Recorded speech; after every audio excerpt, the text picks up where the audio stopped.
Las circunstancias no permitieron que yo pudiera regresar a Venezuela. Las amenazas que... ¿Será una cuestión de seguridad? Por supuesto. ¿Qué tiene que suceder para que caiga Maduro? Presidente, ¿usted mantiene algún hilo, aunque sea pequeño, de contacto con el régimen? ¿Qué opinión tiene usted de Pedro Sánchez? No sé si usted se sintió ninguneado. ¿Qué opinión tiene usted de Zapatero? ¿Volverá pronto a Venezuela? ¿Qué mensaje les podría usted dar para que puedan recobrar esa ilusión? Hoy nos visita en The Objective Edmundo González Urrutia. Él es un veterano diplomático venezolano que, como seguramente todos ustedes ya saben, encabezó la lista electoral de la oposición en Venezuela el pasado 28 de julio. Y ganó las elecciones, porque, como consiguió demostrar con la publicación de la mayoría de las actas electorales, el resultado fue inapelable. Más del 60% de los venezolanos que acudieron a las urnas, o que pudieron ir a las urnas, le respaldaron, y a pesar de eso, Nicolás Maduro ha tomado de nuevo posesión, de manera totalmente fraudulenta, y sigue siendo el tirano que somete a todo un país.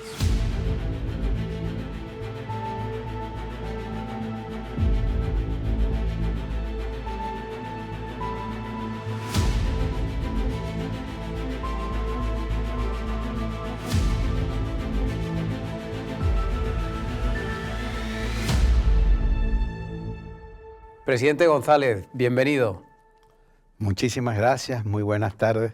Un placer estar aquí en el estudio de este prestigioso medio.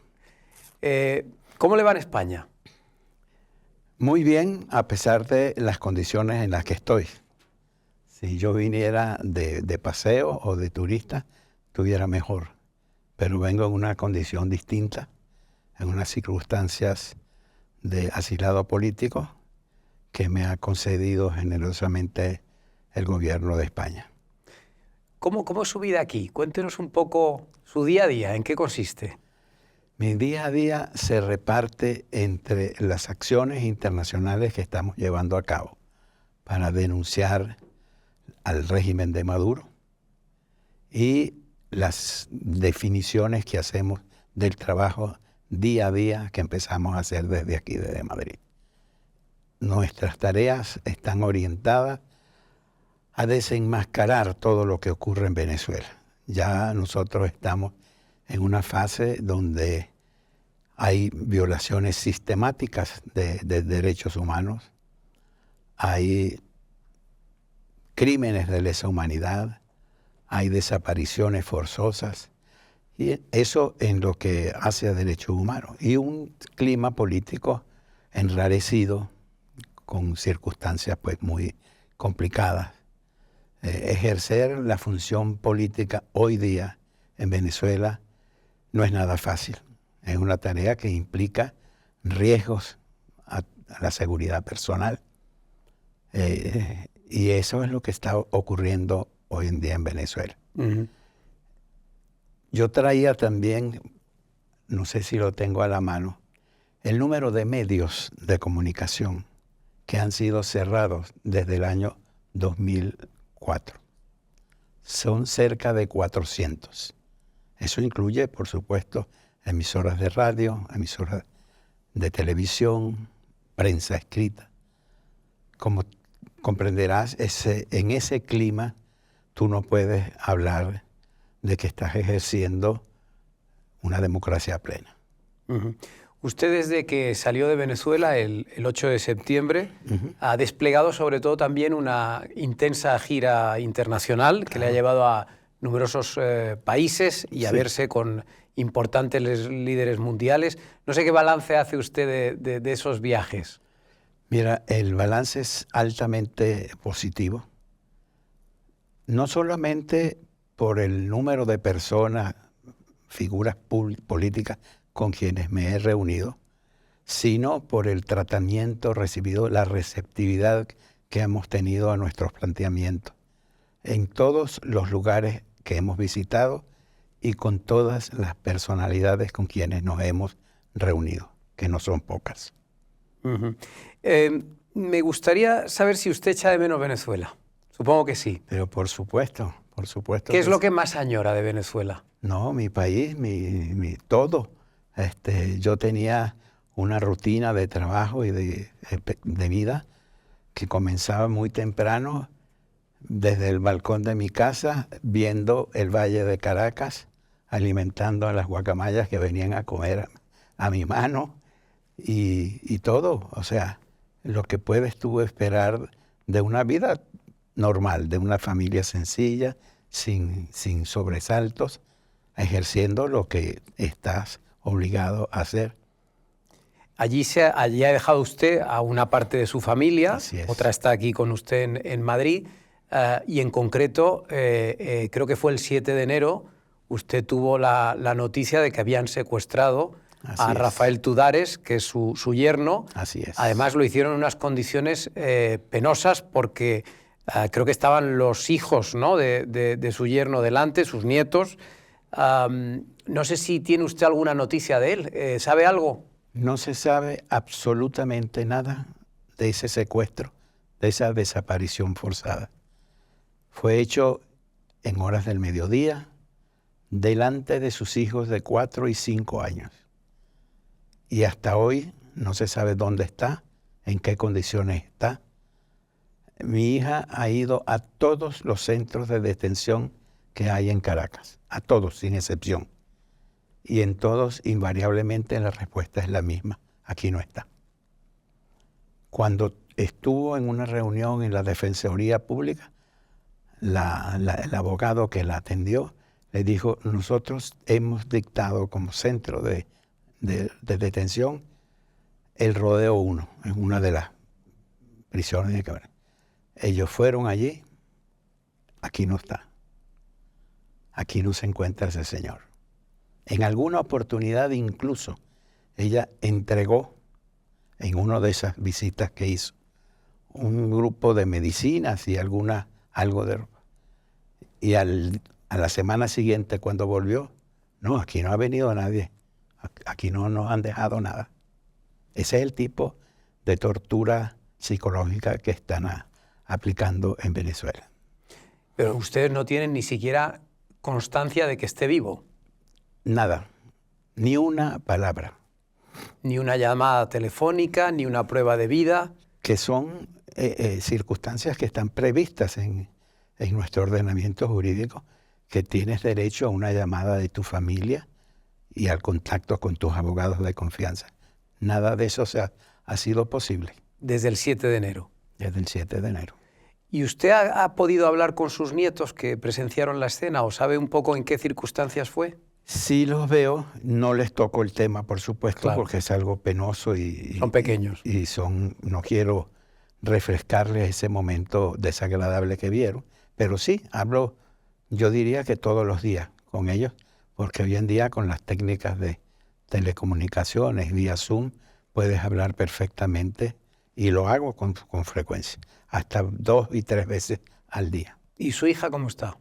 Con mucho temple, con mucha fortaleza y dedicada a buscar a su esposo todos los días que pueda.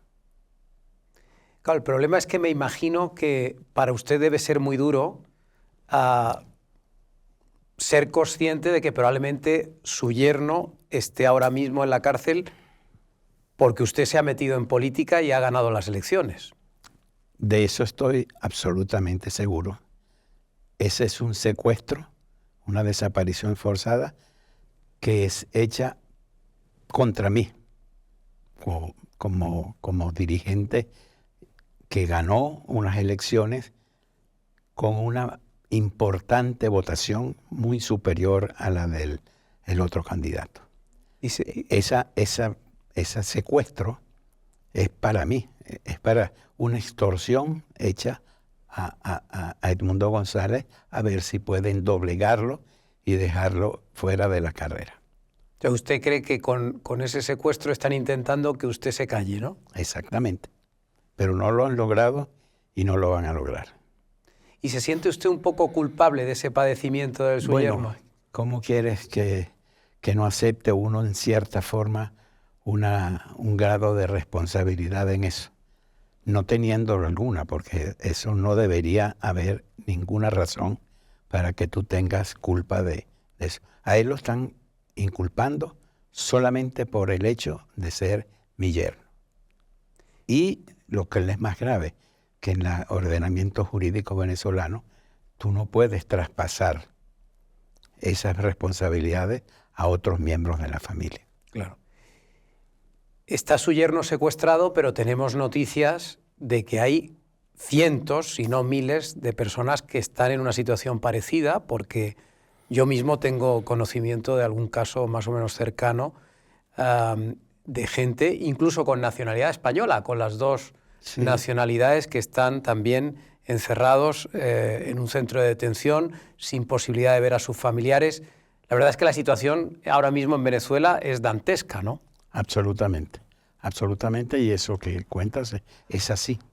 Hay personas que están detenidas, desaparecidas, y que nadie sabe dónde están porque no lo dicen.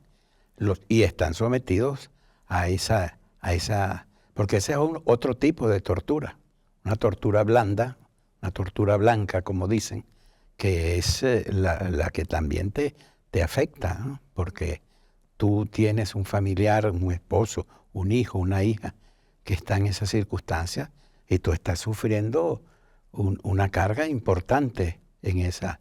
Pero ellos eso es lo que buscan, lo que persiguen es doblegarte para tratar de quebrarte la voluntad y dejar de hacer lo que estás haciendo. ¿Y María Corina Machado cómo está? Muy activa, muy todos los días encima de la situación, a cargo de la situación. Hablamos con frecuencia por Zoom, dirige las reuniones semanales de los equipos nuestros con gran fortaleza y con gran decisión y con gran coraje, porque eso es la verdad. Asumir estas responsabilidades en las circunstancias actuales de Venezuela, hay que tener sumamente mucho coraje y mucha valentía, que ella es lo que ha demostrado. Ella sigue dentro del país. Sí. Y va a seguir. Va a seguir hasta donde pueda, sí. Hasta donde pueda. Usted tenía intención de ir a Venezuela a tomar posesión, si no recuerdo mal era el 10 de enero. Finalmente no lo pudo lograr. No sé si nos podría explicar por qué. ¿Por qué no lo consiguió? Yo lo dije, ¿no?, que iba ahí si las circunstancias lo permitían. Las circunstancias no permitieron que yo pudiera regresar a Venezuela. Las amenazas que... ¿Será una cuestión de seguridad? Por supuesto. Las amenazas que habían sobre mi persona eran... Y los cargos que tiene. A mí me llevaron a un tribunal con... No físicamente, ¿no?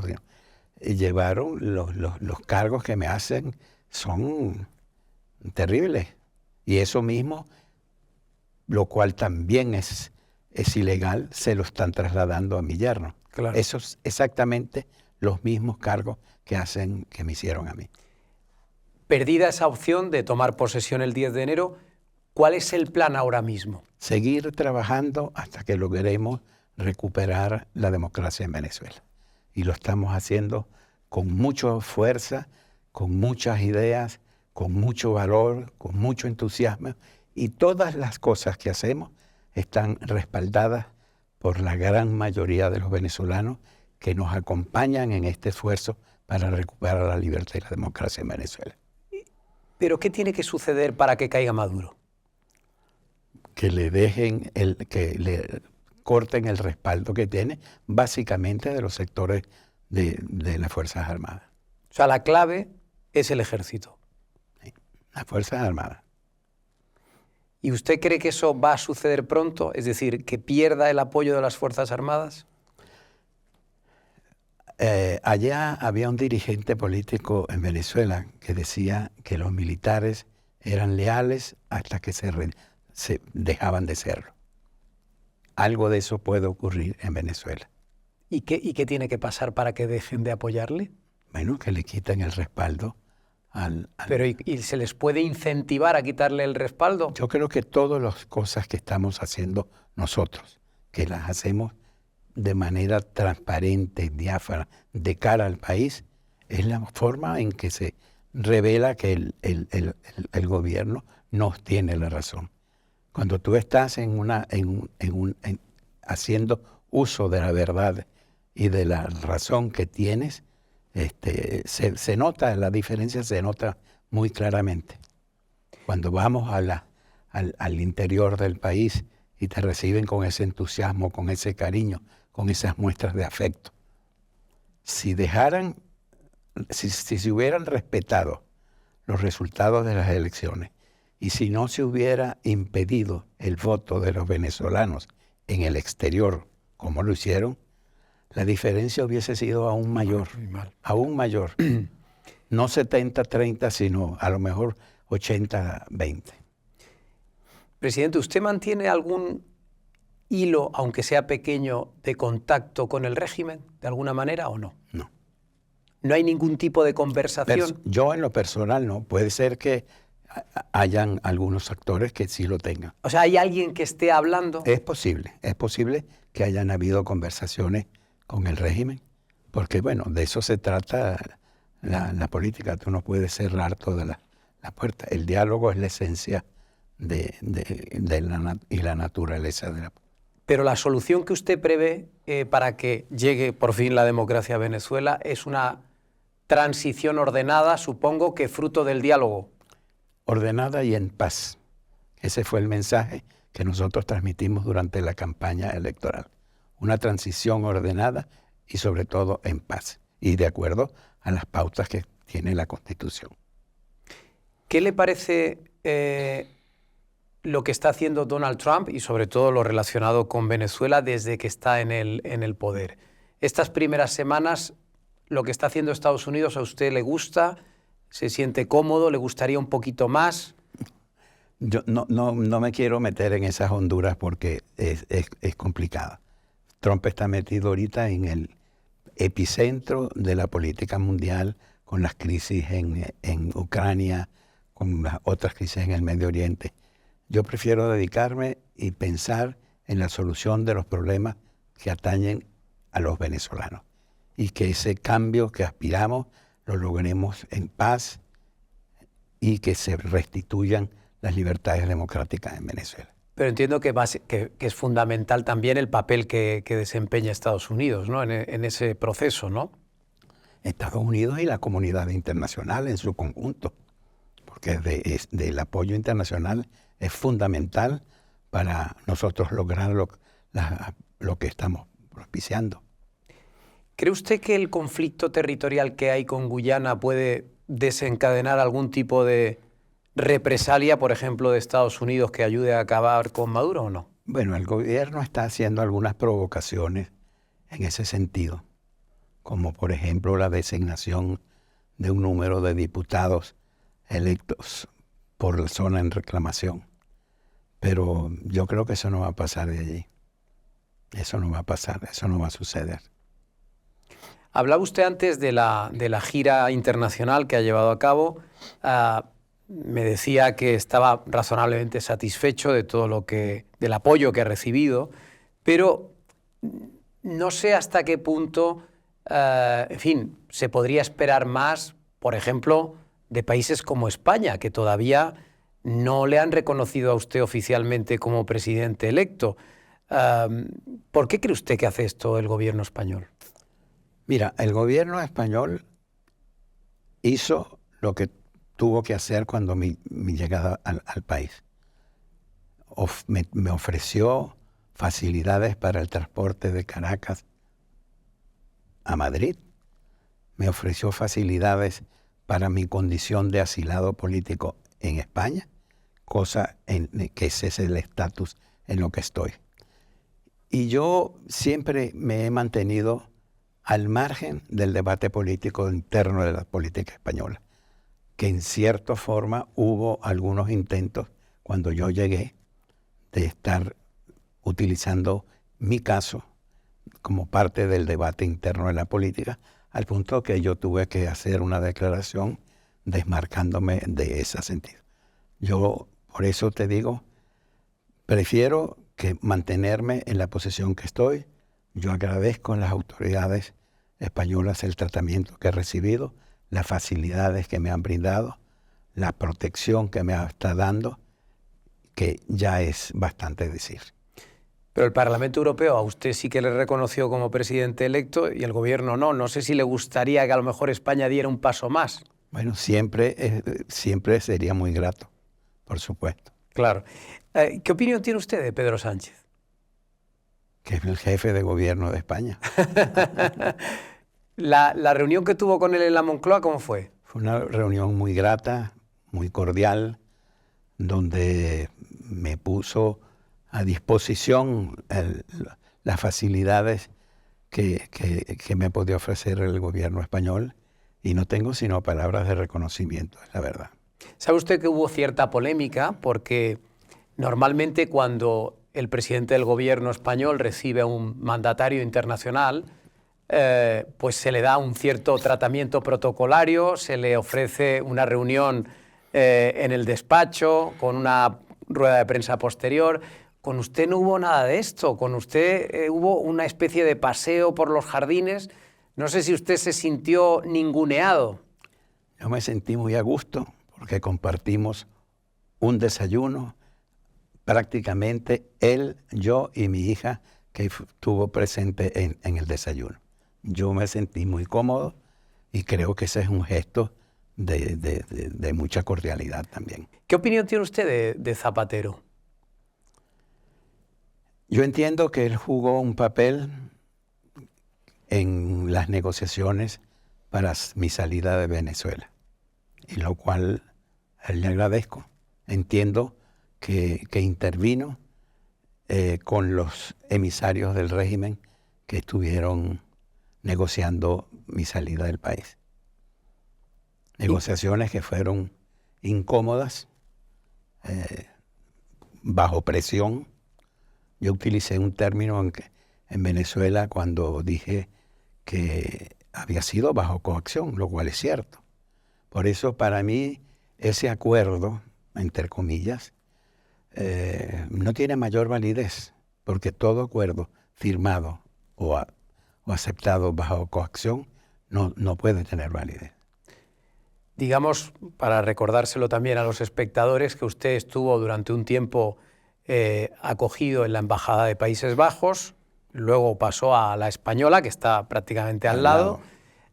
Y en un momento dado acuden a la Embajada Española los hermanos Rodríguez, Delcy y Jorge. Hemos visto las fotografías en donde sale también el embajador y usted firma unos documentos. Entiendo que usted pidió salir porque se sintió inseguro en aquel momento, ¿no? Sí, sí. ¿Usted salió de Venezuela por un tema de seguridad? Bueno, tenía yo una acusación bajo 7 cargos que me llevarían varios años en prisión si se hubieran cumplido. ¿Y los que le presionaron y le coaccionaron fueron los hermanos Rodríguez? Ellos estuvieron como enviados del gobierno para lograr que yo suscribiera ese documento. Es uno solo, no son más. Un solo documento en donde se establecía una serie de condiciones para permitir mi salida del país. ¿Qué condiciones? Bueno, que no me metiera en la política, que respetara las reglas democráticas, ese tipo de cosas que usted no está cumpliendo porque entiende que ese documento lo firmó bajo coacción. Bajo coacción, exactamente. ¿Y qué papel jugó ahí el embajador español? Bueno, vamos a retroceder un poco. Yo estuve 37 días en la residencia de los Países Bajos. Y cuando entramos en conversaciones con el gobierno de España, me pasé a la residencia del embajador español, en donde pasé 2 días. 2 días que fueron las noches en que suscribimos ese documento, que era la condición que me pusieron para salir del país. El gobierno español tuvo la amabilidad de ofrecerme un avión de la Fuerza Aérea Española para trasladarme de Caracas a Madrid, que eso fue lo que hice. ¿Cree usted que volverá pronto a Venezuela? Espero que sí, ansiosamente. Pero tendrá que ser ya para ir a Miraflores. Por supuesto. El 28 de julio hubo un ganador con una ventaja importante. Lo que pasa es que estamos tratando con un gobierno que no necesariamente respeta esas reglas. Yo supongo que usted sabe, seguro que sí, por supuesto, que en España viven cientos de miles de venezolanos. La mayoría de ellos están aquí porque tuvieron que salir huyendo, prácticamente como usted, del país. Yo he percibido, yo estoy muy rodeado de venezolanos y en el momento de las elecciones percibí muchísima ilusión por la victoria de su candidatura, pero con el paso de los meses yo he ido percibiendo cierta desilusión, cierta decepción. No sé si usted tiene algún mensaje que trasladarles especialmente a ellos, a todos esos, no solo los que están en España, sino los venezolanos que están en todo el mundo, incluida Venezuela. ¿Qué mensaje les podría usted dar para que puedan recobrar esa ilusión? Mira, cada vez que yo salgo a la calle, yo me encuentro con muchos venezolanos que viven acá y que me transmiten mensajes de afecto, de cariño, unos saludos que tú los ves en el rostro de satisfacción y de alegría de encontrarse conmigo en ese momento. A esa gente yo lo que les invito es a mantener ese sentimiento hasta que logremos la libertad y la restauración de la democracia en Venezuela, porque eso va a venir. Claro, lo que pasa es que es difícil, han pasado tantos años ya. Por supuesto que no es fácil, por supuesto que no es fácil en un régimen donde tiene bajo su control todos los poderes del Estado, todos, absolutamente, en donde estamos. El defensor del pueblo es el defensor de los derechos del régimen. Entonces, ¿a dónde estamos? ¿Okay? Pero es que además la evolución es hacia peor. Como comentábamos al principio, el régimen cada vez está cometiendo más ilegalidades, se están vulnerando cada vez más los derechos humanos. Es decir, parece como si no hubiera salida, todo fuera hacia peor. La va a haber. Vamos a encontrar una salida, vamos a lograr la recuperación de nuestra democracia y todos los venezolanos que han tenido que salir del país por razones políticas tendrán nuestros brazos abiertos para que juntos logremos la recuperación de Venezuela. Pues con este mensaje yo creo que podemos terminar. Le agradezco mucho que haya estado aquí con nosotros. Ojalá que pronto podamos hacer otra entrevista, pero en el Palacio de Miraflores. Así es.